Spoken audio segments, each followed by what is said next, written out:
A grievance is something we tend to hold against. It's like anger or upset we're holding against someone or something or some experience.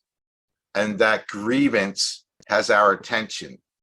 And the problem with the grievance and upset is that, your attention is all creative, right? It's the creative force. You are cause, and the mechanism for causing is directing your attention. Where you focus your attention is where your causal energy goes. It doesn't matter whether you judge it as good or bad, right or wrong, more or less. If your attention's on it, you're going to make more of it. Your grievance is literally like a cloud blocking out the light in you, the light that you are, and the light of the world. And so all you see is the cloud and all of the many myriad of forms the cloud takes. The first step is always to give up the need to be right about the grievance, the need to get your just due or make somebody pay or just be upset, because all that's very addicting to the ego. It is the lifeblood of the ego. All that upset energy is what keeps the ego around and alive and charged. It gives it a purpose. It takes discipline, again, to turn away from that and practice.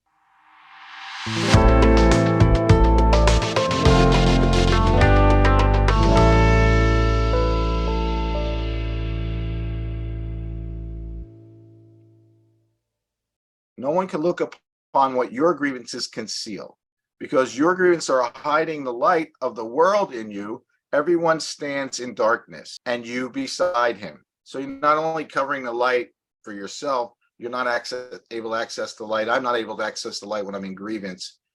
I'm putting a cloud or shadow in front of it, but I'm blocking that light from others being able to see it. But as the veil of your grievance is lifted, you are released with him. So as you lift the veil, you're released, and those around you are released as well. See the light. So share your salvation now with him who stood beside you when you were in hell. He is your brother in the light of the world that saves you both. We're in it together, in other words. And whatever you do with yourself, everybody else is experiencing with you. Today, let us make another real attempt to reach the light in you. Before we undertake this in our more extended practice period, let us devote several minutes to thinking about what we are trying to do. We are literally attempting to get in touch with the salvation of the world.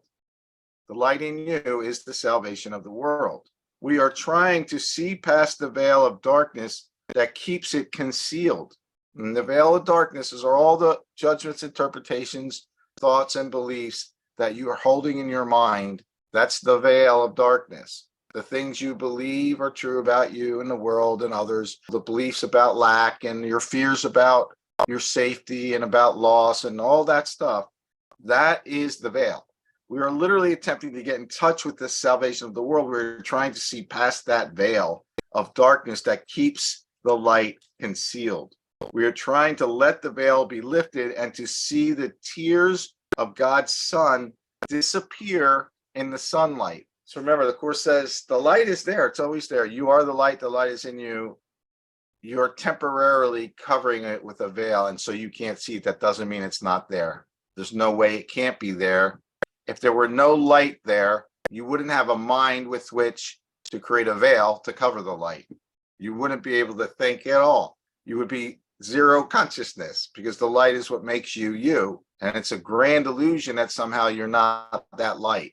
And all what we think is happening out in the world that we are afraid of, all of that, what people think about us, what's going to happen to our bank account, to money, all that, that is the result of a shadow being cast out into the world because you're blocking the light. It's like it's like there's light wanting to pour out of you, it's pouring out of you, but you've covered it with a veil, so that's now casting a shadow. The light that's supposed to be reflecting out as the shadow of, it's like your hand in front of your hand on everything, and that shadow looks like what you see and what's real. So you can think of your thoughts as like an image in your mind, a shadow, a blocker, a veil, a cloud that's blocking the light in you, and then the light that's supposed to be extending from you has this shadow being cast instead. Makes sense? Like if you had a flashlight, you put your hand in front of it, you might see some light around outside of it, you see the shadow of a hand, on the wall. That's what you're seeing. You're seeing your own shadow out there when you're seeing something you're afraid of, or what you think that person said to you or did to you, or for some of us, it's what are they thinking about me? What you think they're thinking about you is the shadow you're casting out there. You're seeing your own darkness, your own negative thought in your mind. You're not seeing what's there.